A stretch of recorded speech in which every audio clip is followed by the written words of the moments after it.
Olá, nosso convidado desta semana é o escritor, cronista, bacharel em Direito formado pela Universidade Federal, ex-prefeito de sua terra, ex-presidente e conselheiro do Tribunal de Contas do Estado, 4 mandatos de deputado estadual, atual presidente do Instituto Histórico e Geográfico do Rio Grande do Norte, presidiu a Fundação José Augusto, é sócio fundador da União Brasileira de Escritores no Rio Grande do Norte e ocupa a cadeira número 21 da Academia Norte Rio Grandense. É uma satisfação receber aqui o deputado Valério Alfredo Mesquita.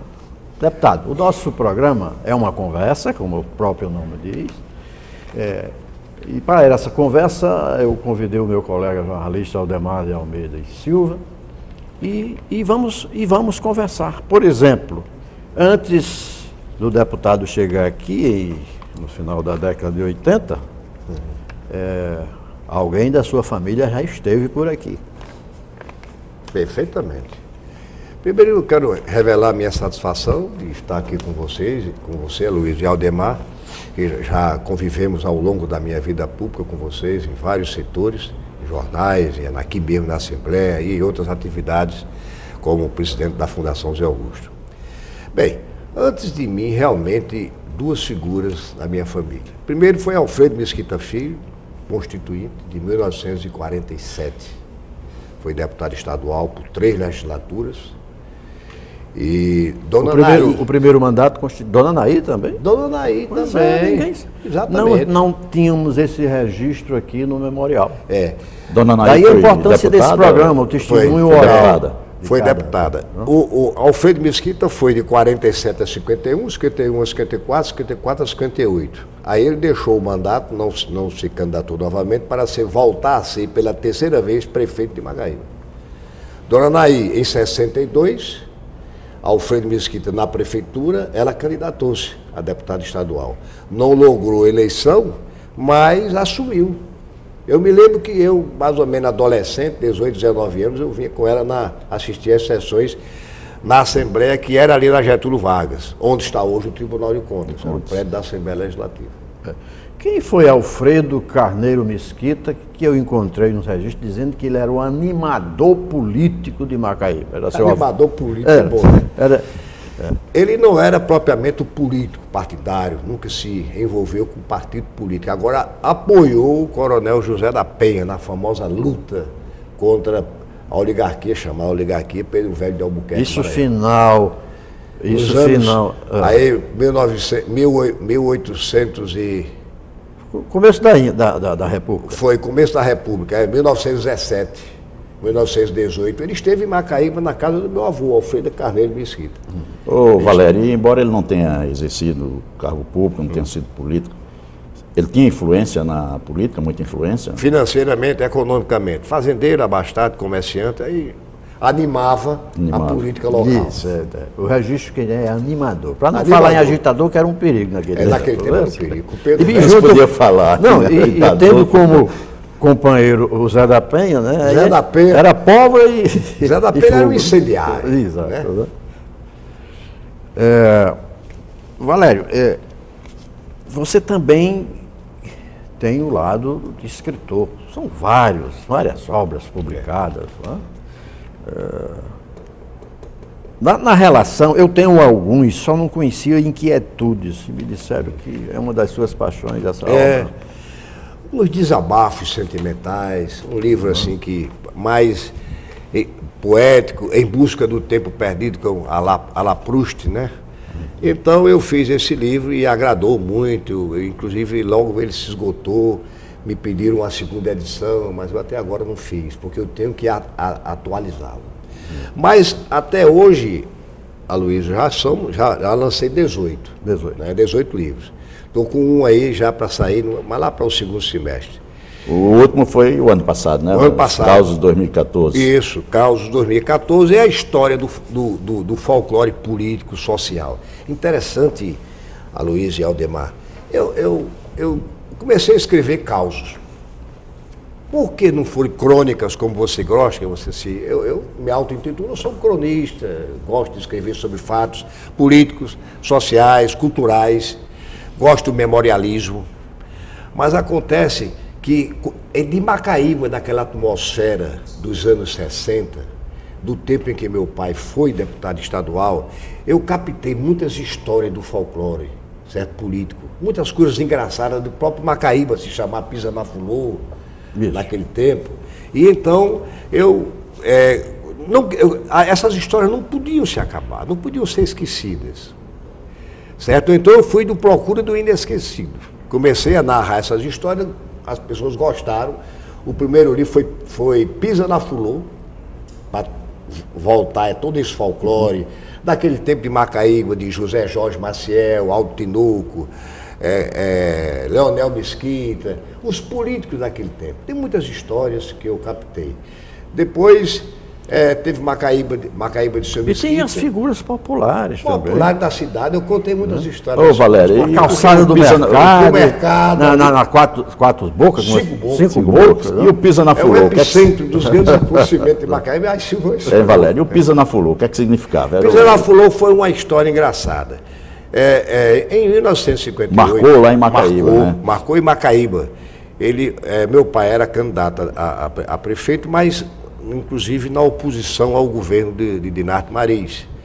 E Leonel Mesquita era amigo de Djalma Marinho, de Dinarto Mariz, foi o candidato, sobrinho e genro dele, foi o candidato da situação. Uma luta tremenda, você já de convir que família brigando, e o Rosado que o diga aí, é muito ruim. Bom, aí então tinha um ceguinho na feira que fez uma adaptação da campanha para a musicalidade dele, da feirinha ali, com a Rebecazinha tocando, aí botou Pisa na Fulô, Pisa na Fulô, Pisa na Fulô, o seu Mesquita já ganhou. O que ele ganhou mesmo foi uma cadeia. Pisou na Fulô. Pisou na Fulô, preso. Em 2007 você lançou Em Defesa da Fé Cristã. Um momento religioso, incontinente Você mergulhou? Mergulhei, estudei. Tanto é assim que quem escreveu, quem fez o prefácio foi o padre João Medeiros Filho, meu grande amigo de Jucurutu. Meu conterrâneo de Jucurutu. Meu colega na Academia de Letras, uma figura extraordinária. Doutor mesmo. Doutor, esse é. Universidade de Louvain, na Bélgica. Formou-se lá, fala 4 idiomas. Foi um dos responsáveis pela vinda de Roberto Marinho aqui, que depois a gente chega lá nesse fato. Aí então, que ele era, a mulher de Roberto Marinho, de então, era paroquiana de lá, Padre João Medeiros. Do Padre João Medeiros. Mas aí o Padre João Medeiros, inclusive, fala 4 idiomas, certo? E ele foi o prefácio, e quem fez a orelha do livro foi um pastor protestante, José Lúcio, filho do ex-deputado, o coronel Zé Lúcio, aqui da casa. O coronel Zé Lúcio é do Agreste? Não, é do Agreste, o Salto da Onça. Isso. Aí então eu fiz esse livro, trazendo inclusive com citações bíblicas, eu dei uma estudada na Bíblia. Aí foi aquela história de que foi lançado um livro que eu considero profano, duvidando da divindade de Jesus Cristo, uma série de heresias. Aí eu resolvi, em defesa da fé cristã, e escrevi esse livro. Foi um momento que, aliás, eu ainda hoje defendo, mas não como livro, não, porque hoje tem muitos teólogos, eu não sou teólogo. Mas ô Valério, e dessa sua obra toda, que é uma obra, pode-se dizer, uma obra magnífica, né? Qual que você gosta mais de todos esses que você escreveu? Qual que você acha que realmente encaixa bem dentro do seu perfil? Aldemar, os causos, porque a maioria, 80% causos são de política. Olha, eu não queira saber, depois que o humor faz bem à saúde, né? O humor faz bem à saúde. Né? Os causos Muito dele bem. tem uma pitada. É melhor rir do que chorar, Você né? clinicou muito bem. Olha, os causos, quando eu comecei os causos de Macaíba, choveram lá de fora, de toda parte. Via e-mail, porque isso facilitou muito também o meu trabalho. Via e-mail, pessoas que me chamavam assim de particular, contavam, faziam as anotações. E então vieram vários livros de toda a parte do estado, de Mossoró, de Caicó. Uns me trouxeram problemas. Algumas? Algumas. Eu fui em Caicó, Dadá Costa, ex-deputado, me contou uma figura folclórica de lá. Eu contei uma história e quando a Assembleia Itinerante foi se mudar para Caicó, numa dessas, aí Lá vem confusão. eu não fui. Eu não fui porque eu não pensava que esse camarada tinha ficado tão contrafeito comigo. Sim, a figura era viva, não? Viva, vivíssima. Aí ele chegou para mim e perguntou, ô Dadá, e o deputado Varela Mesquita não está aí não? Me procurando. eu quero contar direito aquela história, que não foi como ele contou, não. Aí, realmente, isso às vezes você... Mas tem muitas que eu seleciono, não posso contar, porque excede, na verdade, passa dos limites. Aí então a gente... Tem que dar um freio. Tem muitas histórias. Sim, Aqui mesmo. Sim, aqui mesmo. Aqui mesmo, nesta casa, tem várias de Alfredo Mesquita, história dele, aqui de Assembleia. E a Assembleia, não sei se posso contar agora. Pode. Ele presidindo a Assembleia. É a memória oral da casa. O presidente isso foi nos idos de 450. O presidente da casa era doutor Tomás Faustino. Aquela E tempo o vice-governador presidiu lá. Isso. E papai era o vice-presidente da Assembleia. Meu pai, Alfredo Mesquita, era o vice-presidente da Assembleia. Aí então, queriam aprovar uma aposentadoria de um maçom. Meu pai era maçom. Grau 33. Mas acontece que um grande regimentalista da casa era o deputado Abelardo Calafões. Não passava nada. Abelardo Calafões cortava. Queria saber de tudo da Constituinte de 47, com seu pai. 47 foi. Lá para as tantas, temos que tirar Abelardo do plenário. Já são 9 horas, as sessões naquele tempo entrava a noite adentro. Vamos convidar Abelardo, que ele gosta muito, de um Guaraná com creme crack.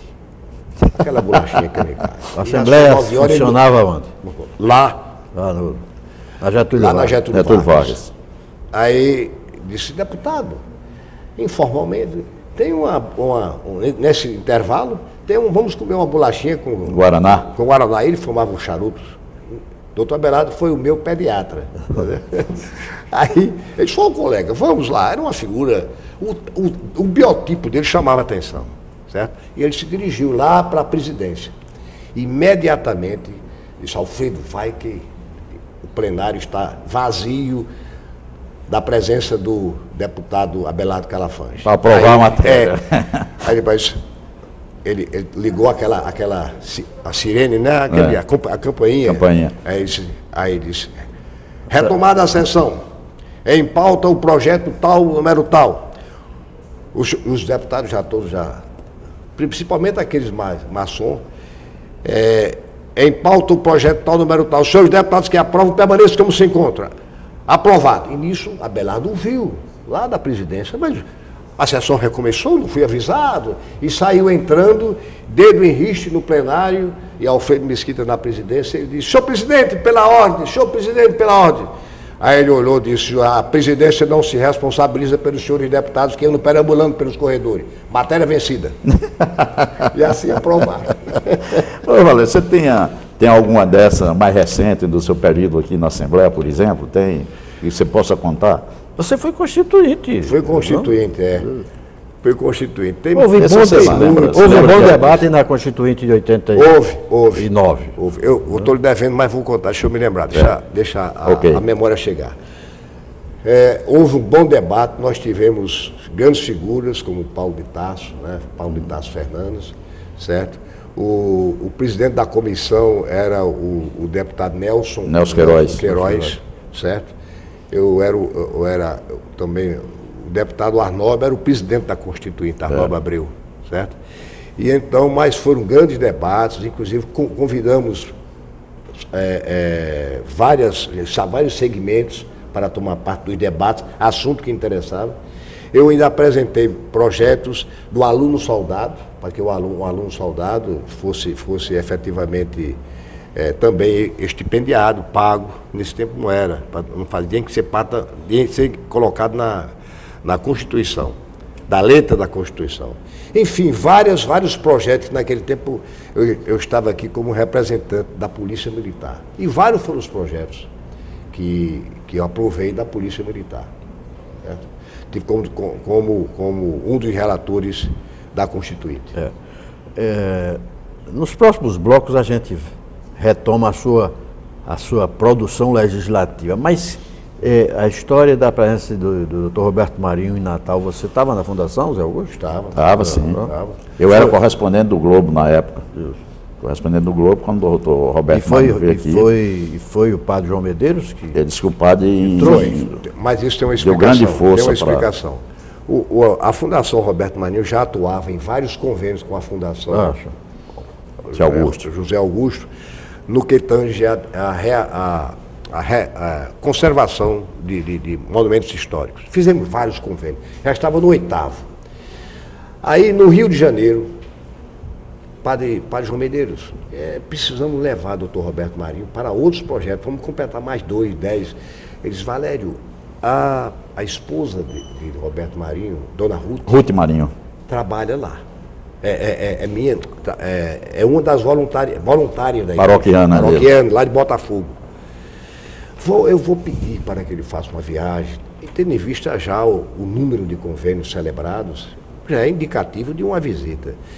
E o velho Roberto Marinho nos recebeu na sede do Globo. Eu tenho fotos, e num livro que eu pretendo lançar de memórias, essa foto está lá, depois está com você aqui no aeroporto. Aí, lá em Utinga, você me mandou até uma foto, eu tenho aquela, Utinga, lá em Utinga, na Capela de Utinga. A de Utinga foi outro caos. Ele foi para lá para a inauguração, né? Eu acho que foi a única vez que Roberto Marinho esteve aqui. Que inclusive, de Ordem da Cunha Lima, era o reitor da universidade e deu para ele o título de doutor honoris causa da universidade. Veio, foi toda, à noite houve até um jantar lá na casa de Ordem, ele foi.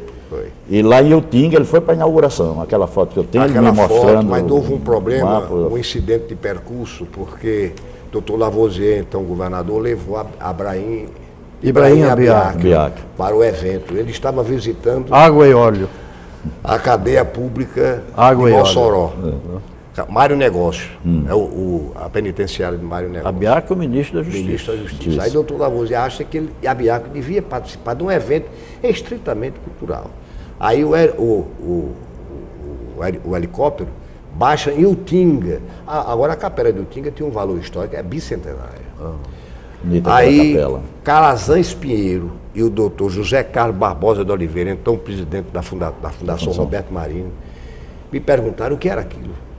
Quem é que vem chegar? Eu digo, olha, o governador telefonou, mandou avisar, dizendo que o ministro, sabendo que Roberto Marinho estava, manifestou o desejo de comparecer.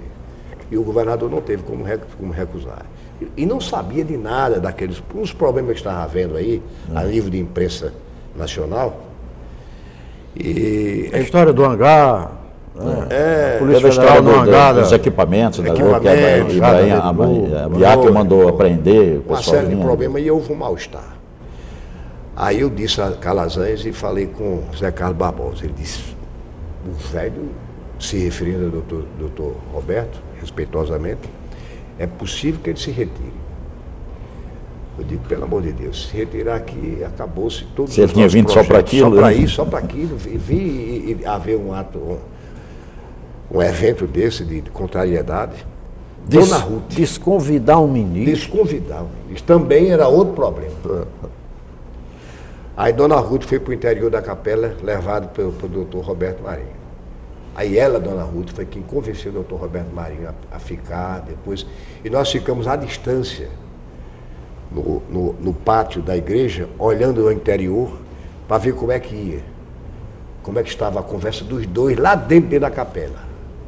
Segura aí, que você conclui essa história daqui a pouco, após o nosso intervalo. É rápido.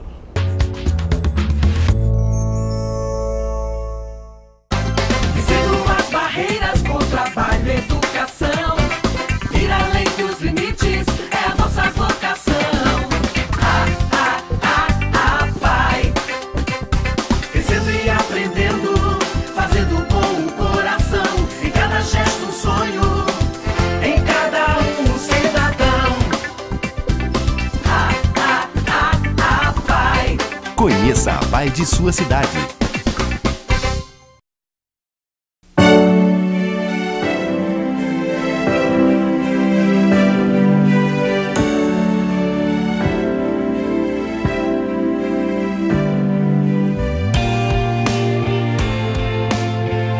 Doar sangue é um ato de solidariedade que eu, você, todos nós devemos praticar. Doe sangue, faça disso um hábito. Essa corrente precisa de você. Seja um doador, um grande ato incentivado e apoiado pelo SUS.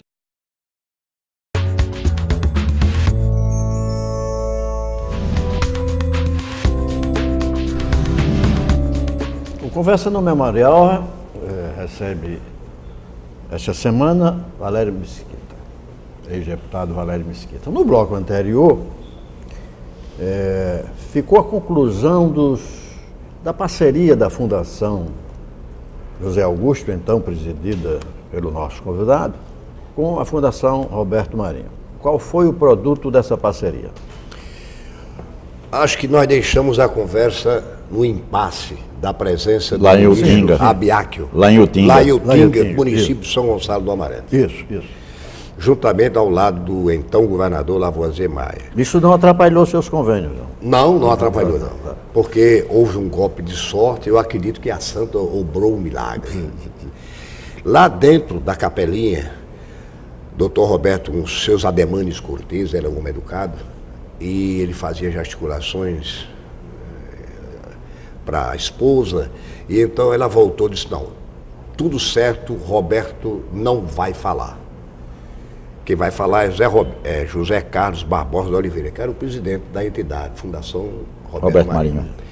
E fomos por discurso e iniciei como presidente da Fundação o motivo, elenquei os convênios que tinham sido feitos, da Fundação Roberto Marinho com a Fundação José Augusto, com o governo do Estado, a maneira como o doutor Roberto Marinho sempre atendia o pleito de restauração da memória do Rio Grande do Norte, etc. E tal. E aí, ia falar logo em seguida doutor Zé Carlos Barbosa. Doutor Zé Carlos fala, aí lá então o doutor Lavoisier, governador, me chama e disse, o ministro vai falar. Eu disse, mas governador, o senhor não acha que já falou, eu já falei, o senhor vai falar depois, para que o ministro falar? Apenas não há necessidade, não é cabível dentro desse evento. O ministro sequer estava convidado para solenidade. Não estava, por acaso, acaso. Ele apenas foi para prestigiar, falou com o doutor Roberto Marinho. O doutor Roberto Marinho respondeu ao cumprimento dele, que foi um cumprimento muito comedido, o doutor Roberto Marinho, só que o cumprimento do ministro foi mais largo, né? E o doutor Roberto Marinho respondeu com uma reverência discreta e ficou na dele. E o ministro falou, governador é governador, né? Quem manda no palanque, oficial. O governador falou, depois o ministro. Mas o ministro é um orador, Aloysio, primoroso, Valdemar, não é não? O ministro fala bem, botou o doutor Roberto Marinho no firmamento, nas nuvens, de elogios. Terceiro elogio, eu acho que para o espanto dele, do próprio Roberto Marinho e dos demais, de Calazans, jornalista, decano já da imprensa. Aí, em seguida, o doutor Roberto também agradeceu. Calazans Fernandes, jornalista, foi conhecido seu, amigo, né, colega. Aí lá para as tantas... Ligado muito à educação. Ligado à educação no governo do doutor Aloysio Alves. Aí no final, o governador fala, encerra, certo? E todos de uma forma tudo discreta, comedida. Havia no palanque um pouco de sofreguidão, assim, de ansiedades, né? Quando o palanque foi se desfazendo aos poucos, descendo as figuras, aí aquilo foi voltando ao normal. Mas que houve tensões, houve. Ainda bem não prejudicou os projetos de restauração de patrimônio histórico. Ainda bem.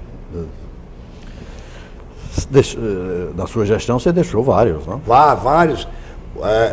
Muitos. Aqui no QG, o antigo QG, aqui na Praça André de Albuquerque, veio inclusive, temos foto da vinda da ministra Esther Figueiredo Ferraz, foi restaurado esse prédio, eu acho que foi a última restauração, nunca mais restaurada, precisa ter uma restauração, Valério, que é um prédio neoclássico, linhas neoclássicas.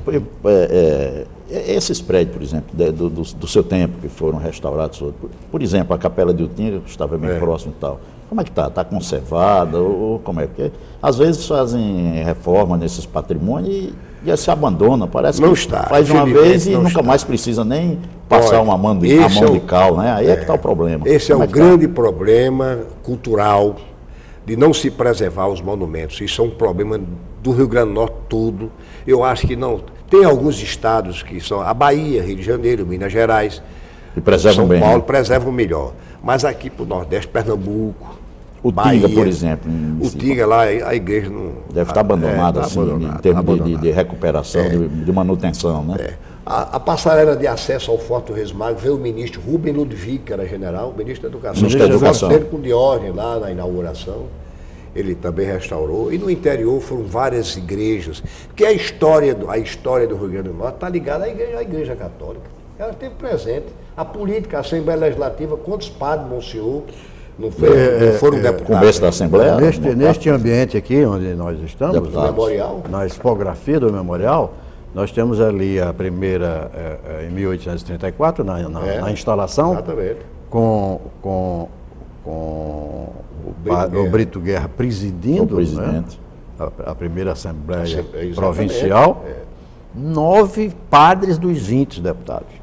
Paralelamente também a maçonaria, que foi a nível nacional, né, do Império, e também a nível aqui do Rio Grande do Norte. Então, muitas capelas, em Macaíba, minha terra, a capela... Tivemos governador, padre, Monsenhor Valfredo. Monsenhor Valfredo. Monsenhor da Mata, um grande político, constituinte, com seu pai. Tivemos o Ferreiro Torto, lá em Macaíba, restaurado também. E, enfim, muitos... A igreja de Macaíba, que é de 1882, nós não pudemos restaurar, porque, a Luiz, você conhece, ali os altares laterais foram todos removidos. E desqualificou, ou melhor dizendo, ela descaracterizou para efeito de restauração. Na sua produção, na sua atividade parlamentar, há muitos pedidos renovados a cada ano dos 16 que você passou aqui na Assembleia, sobre o casarão dos Guarapes. Né? Qual a importância daquele casarão? Quem habitou aquele casarão? Qual a importância para a economia e a política do Rio Grande do Norte? Um pernambucano chamado Fabrício Pedrosa. O comércio funcionava no Porto de Macaíba, né? No Porto de Macaíba, nos Guarapes. Ele construiu aquele empório e produtos da região oeste do estado, aqui da região de João Câmara, tem Mato Grande, do Agreste, de toda parte vinham os produtos, ele comprava as safras, e inclusive todo o material saía de Batelões, só está a história de Câmara Caçu, do Rio Grande do Norte, e de Tavares de Lira, que é também macaibense. Ele ia o Rio Jundiaí até o porto daqui, era exportado para portos nacionais e internacionais, certo? Está aí na história do Rio Grande do Norte, de Câmara Cascuda e de Tavares de Lira. Esse homem, ele na verdade é o elo da história do comércio do Rio Grande do Norte. Fabrício Pedrosa, no tempo ainda do Império. Isso. Então, é o seguinte, Aloysio, eu como deputado, eu achei que aquilo ali, eu passava como estudante, olhava aquilo ali, e a minha mente voava porque... Continua uma fotografia na parede? Na parede. Ou melhor, numa duna. Numa duna. Lá em cima. Você olha e há um encantamento. A gente olha lá para cima, aquelas janelas vazias, dá a impressão de Malhação, daqueles filmes de Boris Karloff, do cinema americano. Então, aquilo ali, com tudo, tem uma história. Na época, eu levei o assunto ao Conselho Estadual de Cultura, eu fazia parte, ainda hoje faço, porque eu sou o presidente nos seus registros que o memorial tem, todo ano você voltava ao tema. Como autor de vários artigos que você continua escrevendo, várias cobranças. Por que não sai aquilo ali? É muito caro? contar aqui. Posso contar a história? Pode.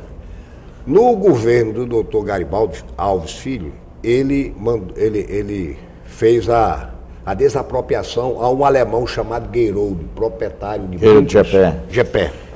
Proprietário aqui de muitas terras. A imprensa cobriu muito bem esse vídeo. Aí Garibaldi desapropriou, pagou, projeto. Aí então entregou à Fundação José Augusto. Não no meu tempo, já foi depois disso. Né? Eu já era deputado. Fundação José Augusto antes de ser deputado. Aí eu fiquei cobrando aos presidentes que se seguiram, elaborar um projeto. Um grande arquiteto, ainda hoje está vivo aí para contar a história e comprovar, Paulo Eider Feijó. Paulo Eider concebeu o projeto. Fizemos visitas, eu levei o Instituto Histórico na época do nosso saudoso amigo Enério Lima Petrovich, presidente, para visitar com não sei quantos sócios do Instituto. Fizemos a visita, olhamos tudo, inclusive falamos com os prefeitos da época para que não deixasse a invasão, porque ali é um lugar próprio para invasão. Construção de casa, Macaíba é um crescimento. E a ganância imobiliária, as pessoas querendo ocupar espaço, invadir. E está surgindo muita residência por ali, estão construindo muito ali. Aí passou o governo. Granjas, tudo ali no entorno ali. Garibaldi, o governador foi a professora Vilma Maria de Faria. Então passamos o governo todo pedindo, encarecendo, se interessou no início, mas havia problemas. E tal, passou o seu governo, veio o governo da ex-governadora Rosalba Ciarline, chegou um ponto de que o senhor então, foi meu colega, o deputado Carlos Augusto, também se interessou, chegou a marcar até o início, trouxe a secretária de infraestrutura, Cátia Pinto, levou até o local para ver o projeto, mas aquilo depois houve o esquecimento, o distanciamento, esqueceu-se. Aí novamente os Guarapes continua sendo um elo perdido da história do comércio do Rio Grande do Norte. Justamente aquilo ali é perto, do outro lado do Rio Jundiaí, você vê Uruaçu. Uruaçu, que é onde houve a mortandade no tempo dos holandeses. Os holandeses passaram por ali. A chacina. Cunhaú, Uruaçu. Sim, nós restauramos, falar nisso, restauramos Cunhaú, a igreja.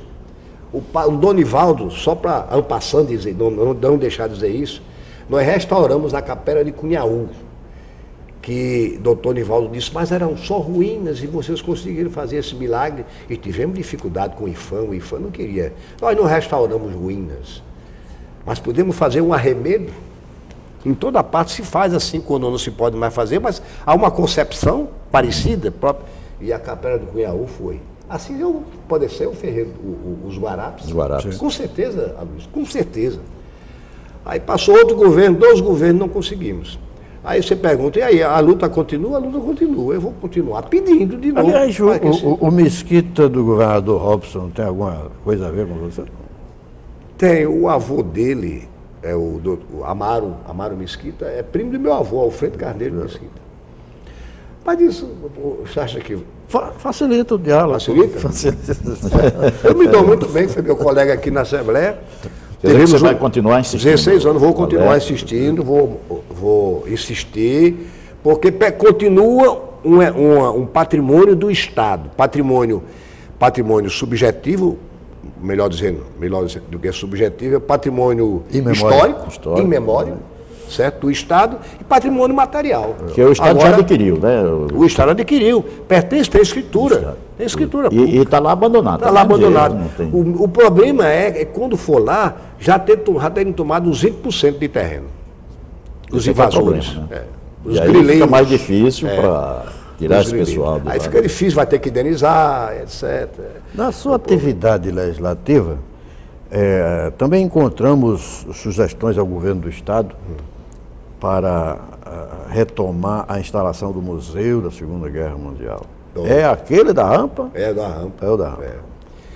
Uma luta muito grande, inclusive eu me uni aí, recebi pedidos encarecidamente, porque eu fosse na Assembleia a voz desses. Que na verdade eu pertencia a essas instituições e houve muita demora, mas inclusive está havendo demora.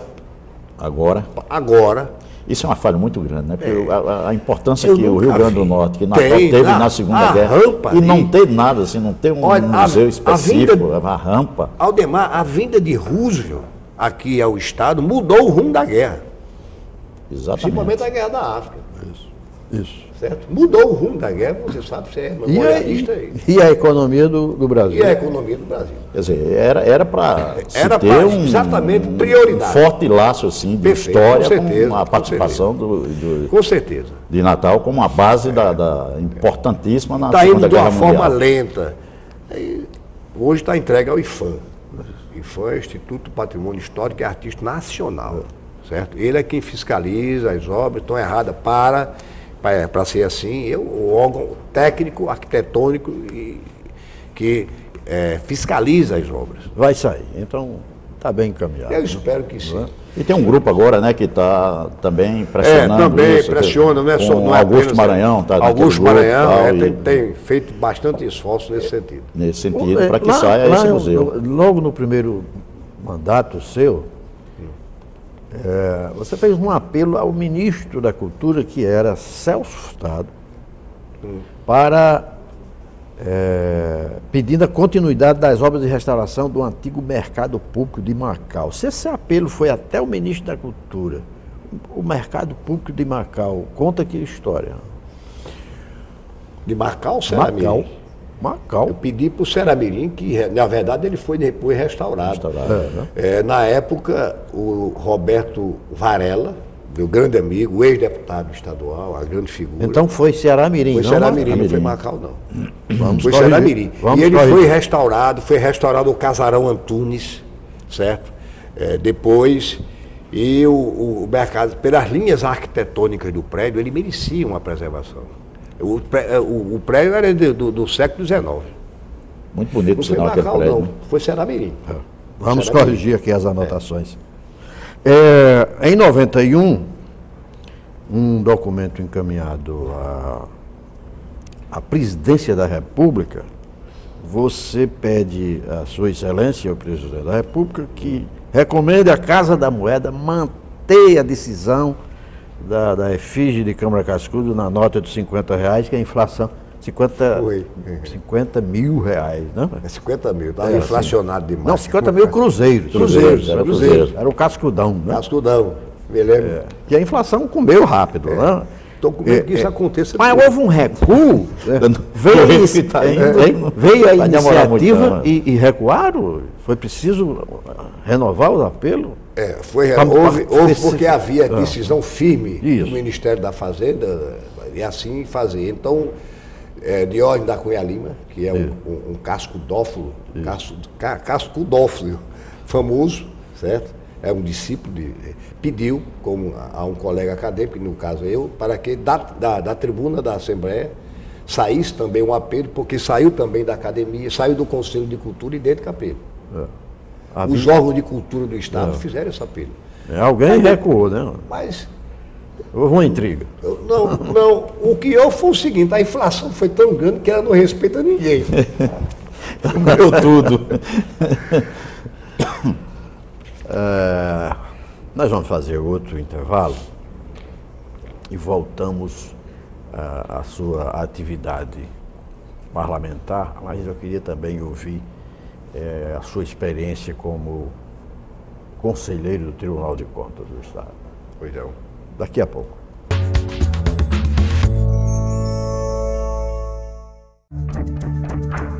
Você nem imagina, mas Fábio é um dos homens mais ricos do Brasil. Ele tirou a sorte grande e, como prêmio, ganhou a chance de continuar vivo. Fábio encontrou um doador de medula óssea compatível. Para que outras histórias terminem assim, seja você também um doador de medula. Procure o Hemonorte, uma campanha Assembleia Legislativa.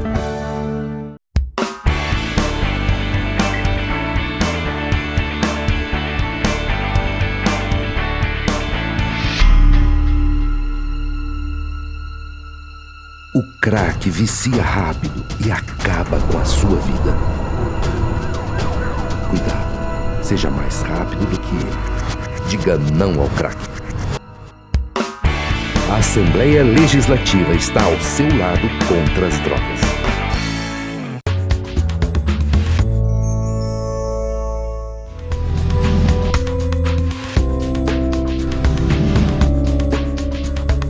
Estamos abrindo o terceiro e último bloco dessa nossa conversa com o deputado Valério Mesquita. Aldemar, ficou alguma coisa lá atrás? Ah, sim. Valério, o primeiro bloco, a gente falando do seu livro dos causos, eu pedi para que você contasse algum caos aqui da Assembleia do seu tempo. Você lembrou? Você disse que ia puxar da memória. No plenário da Assembleia. No plenário da Assembleia. No plenário, eu me lembrei. Você sabe que aqui uma casa com 24 deputados, caracteres múltiplos, né? Verdade. Cada um com o seu estilo, com a sua natureza. E, por exemplo, o deputado Antônio Capistrano, amigo, colega, moçoroense, né? E o deputado Antônio Capistrano tinha o hábito gostava de usar da palavra. Então, na condução da sessão diária da Assembleia, no final tinha palavra facultada, aos deputados. Você podia falar sobre qualquer coisa. Antônio Capistrano falava sobre o problema da guerra do Vietnã na época, a guerra um desastre aéreo que houve no Cerrado. Tudo ele trazia à baila, ele queria falar. Problema de Mossoró, de toda parte. Aí então eu estava presidindo a Assembleia, mas como membro da mesa, estava presidindo, e eu já sabendo disso, aí eu disse, palavra facultada ao senhor deputado. Aí, antes dele me pedir, eu dizia, com a palavra o deputado Antônio Capistrano, suave e patativa vespertina da palavra facultada. Aí o pessoal ria, ele pedia a palavra. Grande figura, Antônio figura. Outra figura que eu relembro aqui com saudade é o nosso amigo Miranda. Francisco Miranda da Caixa. O Miranda da Caixa. Miranda da Caixa. Miranda é um tumulto, uma figura, assediado por todo mundo, porque era um homem de bem, um homem caridoso, um camarada disponível, solidário, né? E havia, às vezes, pessoas pobres que ficavam aqui na Assembleia. Hoje está muito modificado, né? Tem, mas hoje eu já vejo modificado. Mas naquele tempo, tinha demais pedindo auxílio, pedindo passagem. As casas legislativas, as casas do povo, Câmara Municipal e Assembleia, são assim mesmo. E também prefeitura do interior. Aí, por que não dizer Palácio do Governo? No tempo de Aloysio, aqui, Monsenhor Valfredo, Palácio Potengi aqui, bom, depois Palácio da Esperança, era cheio de gente. Tinha um cafezinho aí, né? O pessoal passava na rua, tinha um cafezinho. O expediente acabava às 10 horas da noite. Miranda entra na casa, já essa aqui. Entra, de repente, vai no corredor, passos apressados, ele é interrompido por um eleitor, quer dizer, deputado Miranda, por gentileza, um auxílio assim, ele disse, meu filho, hoje não trouxe nem dinheiro, trouxe aqui, eu não tenho carteira. Doutor, não podia arranjar nada. Não tenho. Aí Miranda botou a mim, lembrou-se do colírio que tinha que colocar na vista. E ele levou o colírio aos olhos e botou. Aí o eleitor, então, para não perder nada, disse, pinga um pouquinho aqui também, pinga um pouquinho aqui. Podia sair sem nada, né? E Miranda não fez o rogado, pingou. Deputado, eu também deixei uma questão lá atrás que eu queria que você fizesse um breve comentário.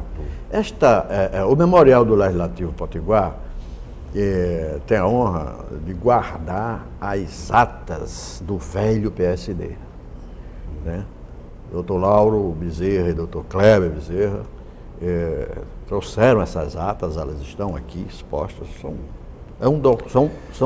2 volumes, documento importantíssimo para aquela história. Né? Não tem a melhor... E o Alfredo Mesquita foi constituinte em 47. Eu queria que você fizesse um rápido comentário sobre algumas figuras constituintes com seu pai.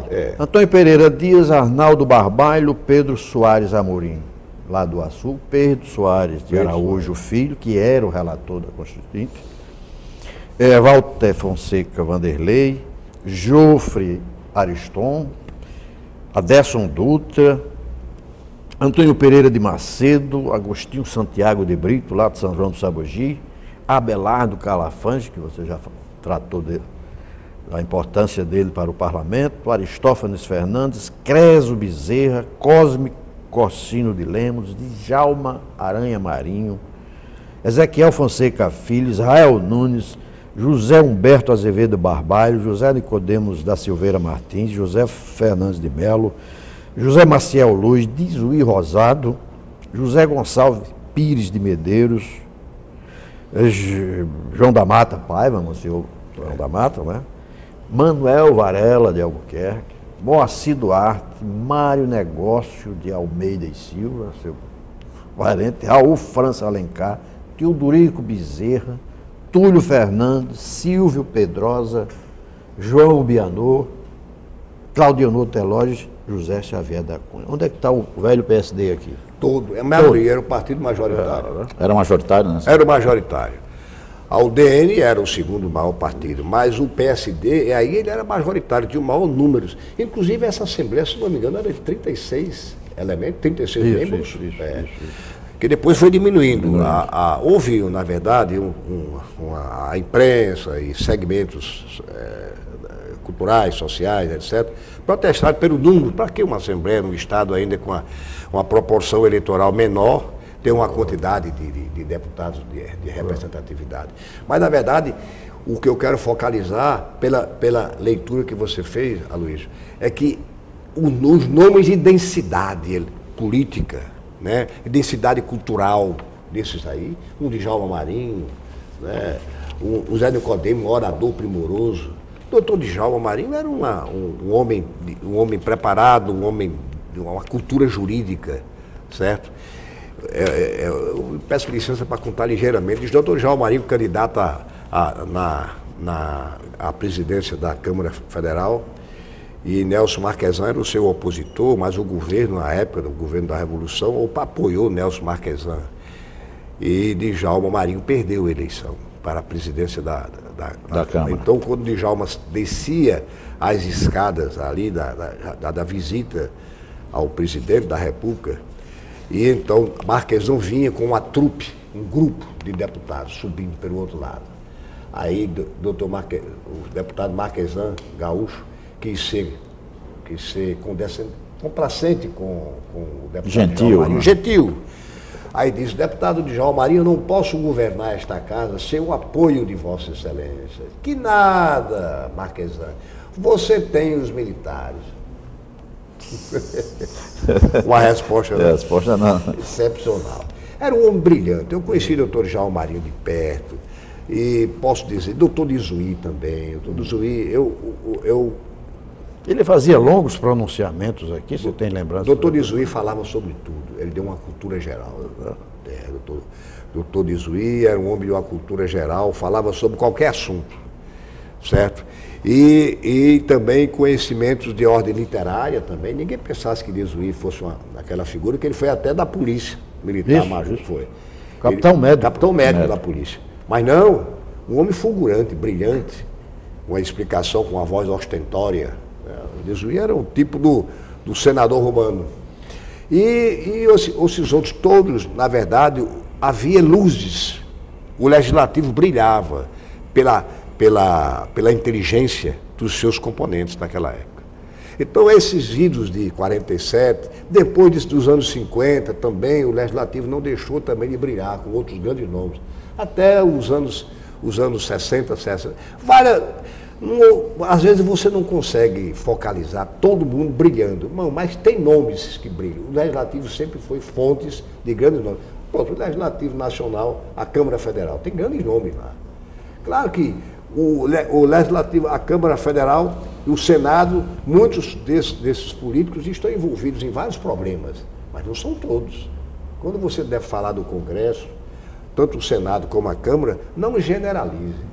Isso. Porque também tem pessoas boas, né? É verdade. Salvo pessoas boas. Não se pode fazer isso, certo? Porque hoje o Tiririca não está lá, e é um comediante, não tem, é uma pessoa, um ser humano, mas não tem condições de estar numa cadeira legislando. Ele foi para lá para legislar. Ele legisla? Não. Entendeu, Aloysio, o que eu quero dizer? Então o poder legislativo é necessário, é a característica da democracia. É indispensável. Indispensável. E é o poder, assim, que mais diretamente representa o povo. Não tem menor, quem está, como você falou aqui, perfeitamente. As assembleias, as câmaras municipais. As câmaras municipais, exatamente. Próximo do povo. Tem os seus erros? Tem. As religiões têm, que estudam para ser perfeitos, e ninguém consegue a imitação do Cristo. É muito difícil. Não vamos perder a oportunidade de ouvir o deputado sobre questões de saúde, que é uma pauta eterna. Nos seus assentamentos aqui no Memorial, tem várias manifestações de apelo para se abastecer o Hospital Regional Alfredo Mesquita, lá em Macaíba. Pelos seus pronunciamentos, faltava tudo, né? E em 92 já havia um grande impasse entre o Sindicato dos Médicos e o Poder Executivo, por falta de atenção, por falta de um melhor diálogo. Num pronunciamento que você fez, você citava até óbitos por descaso com a saúde pública. Então, o Hospital Alfredo Mesquita hoje? Há 3 anos que não nasce macaibense no Hospital Maternidade Alfredo Mesquita Filho. Eu digo isso olhando... Por falta de condições do lá não tem condições do hospital. Não tem? A notícia que eu tenho é que o doutor Lagreca, que é um homem de bem, o secretário da Saúde, foi diretor aqui do Hospital Onofre Lopes, está na Secretaria de Saúde do Estado, uma grande escolha. Ele está empenhado em entregar o hospital novamente aos munícipes. Agora, acontece que não tem nascido as pessoas... Parto é feito em São Gonçalo, ou em Parnamirim, ou Natal, ou então outro município. Lá não nasce ninguém na maternidade. E foi criado como Hospital Maternidade Alfredo Mesquita Filho, ao tempo que Dona Odilé era prefeita, e eu era deputado estadual. Conseguimos isso através do empréstimo da linha social, o empréstimo da Caixa Econômica Federal.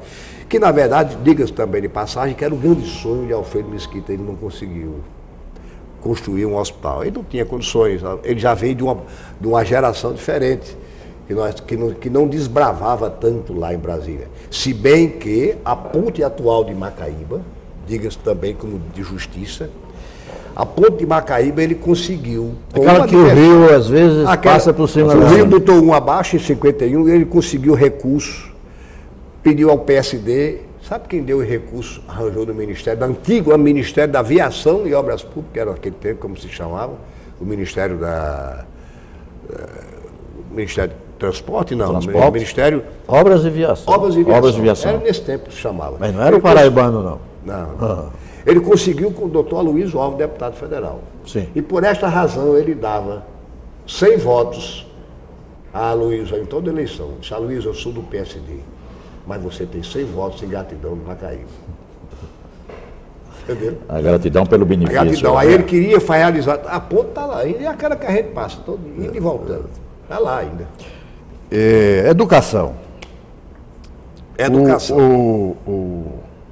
O artigo 137 da Constituição Estadual de 89, parágrafo 2º, você fez um pronunciamento cobrando a inclusão, é um dispositivo constitucional, você fez um pronunciamento nesta casa cobrando a inclusão do estudo da cultura potiguar no ensino fundamental e de segundo grau.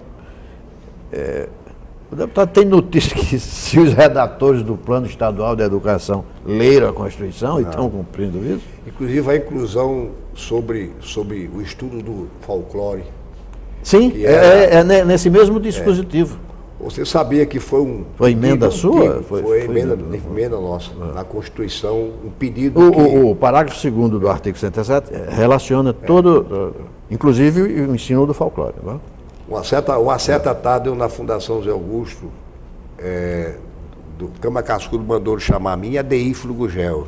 Deífilo Gugel era na área do folclore, professor Deífilo Gugel. Por que as escolas não adotavam nos seus currículos o ensino de literatura potiguar, e o folclore, a história do Rio Grande do Norte? Claro, a história tudo bem, mas a literatura potiguar não. E então eu, como deputado, eu apresentei isso na Constituição. Eu me lembro quando o historiador Câmara Cascudo olhou para mim e disse: Valerinho, na Constituição, com a ordem, o dedo assim. E eu pedi para a Constituição. Alguns colegas meus na época diziam: isso aqui não é matéria para outra lei, e não a Constituição, a lei maior. Saúde, educação... Tem que ser primazia. Se não tiver não cumpre na Constituição, imagine se for uma lei ordinária. Né? Ô Valério, nesse período os mandatos que passou aqui na Assembleia, o que é que marcou a sua passagem aqui pela Assembleia? No seu entender, o que é que você fez que resultou em mais benefício para o desenvolvimento do Rio Grande do Norte? Foi muitas coisas, Ademar. Destilar todas. Eu quero dizer que aqui eu saí da Assembleia com amigo de todos os deputados e amigos de todos os funcionários. Tanto é que quando eu venho aqui, todos ainda me chamam de deputado. Eu me considero o 25º deputado perdido no tempo e no espaço. Mas só em você, diga deputado, eu restauro as minhas forças. Então aqui eu tenho um carinho especial por todos os servidores da Assembleia. Eu me lembro que quando eu fui indicado para o Tribunal de Contas, que é a matéria que você vai entrar agora, vai falar sobre isso. Queria uma palavrinha. Uma palavrinha. Aí então havia um deputado que fomos gladiar na justiça por conta de votos. Foi o deputado Antônio Jacome, hoje meu amigo, e o deputado Antônio Jacome não queria vir ao plenário para, com o voto dele, sufragar o meu nome como dos outros demais. Eu fui para lá por unanimidade, não disputei com ninguém, porque era a vez do Poder Legislativo. A vaga do Poder Legislativo. A vaga era daqui. A vaga era do Legislativo. Aí, quando eu já estava agradecendo aos deputados pela escolha do meu nome, eu já não tinha mais condições para um 5º mandato, porque eu não tinha mais condições financeiras. Era mais de 30 mil votos. A primeira eleição eu tive 24 mil votos e depois eu fui no 23, depois 22, 24.527. Foi a primeira eleição. Primeira. Aí então eu vi que não tinha condições, mas que requer dinheiro. Eu não tinha. Aceitei a incumbência de ir para o tribunal. E então o deputado Antônio Jacome aparece, não mais que de repente. Aí me pede a palavra. Eu fiquei assustado, porque nós estávamos, inclusive, vamos dizer, inimizados. Né? Aí ele me pede a palavra e se congratula comigo para que constasse na ata dos trabalhos o voto dele. A unanimidade. Foi um abraço. A propósito de tribunal, você foi conselheiro, presidiu aquela Corte de Contas, um colegiado de 7 pessoas, não é? E é recente a sua passagem por lá, e dá para perceber o Tribunal de Contas diferente depois que você passou por lá. Por quê? Houve inclusive modificações na área de pessoal, né? Ele fez concurso, na sua gestão, concurso para o quadro técnico, o corpo técnico da Assembleia, do que tribunal. Funcionava com estagiários, não é? Funcionava com estagiários. Então, o novo regimento interno de 2012 para cá é outro tribunal, é outra casa. Você gostou da experiência? Gostei. E adicione-se ainda a informatização. E outra coisa que eu mais me orgulhei de fazer, que é uma das críticas que eu faço a todo e qualquer tribunal de justiça ou de contas. O número de processos acumulados, o entulho. Eu fiz uma campanha com o apoio do Ministério Público. Foi difícil eu convencer o Ministério Público, mas tinha lá um rapaz. Um mutirão? Mutirão. Tiramos 27 mil processos das prateleiras. Processo que tinha de ocorrência do ano de 1960 e pouco, 70 e pouco, processos lá. Parados. Aí botamos tudo para fora, lá, imediatamente. E eu acho que, novamente, é preciso fazer. Não quero me imiscuir, me intrometer, evidentemente, dentro das atribuições do presidente do Tribunal de Contas, absolutamente. Mas eu acho que toda e qualquer gestão num tribunal deve fazer mutirão. Até porque não há necessidade de deixar tanto tempo isso parado, acumulado, sem dar prosseguimento. Justiça que não se manifesta é justiça insatisfeita, justiça que não é saciada. O povo não tem justiça. E por aí afora a gente vê muito isso. Nós estamos chegando ao final e falta um detalhe. Como é que está o Instituto Histórico e Geográfico? Você conseguiu verba para digitalizar outra montanha de papel?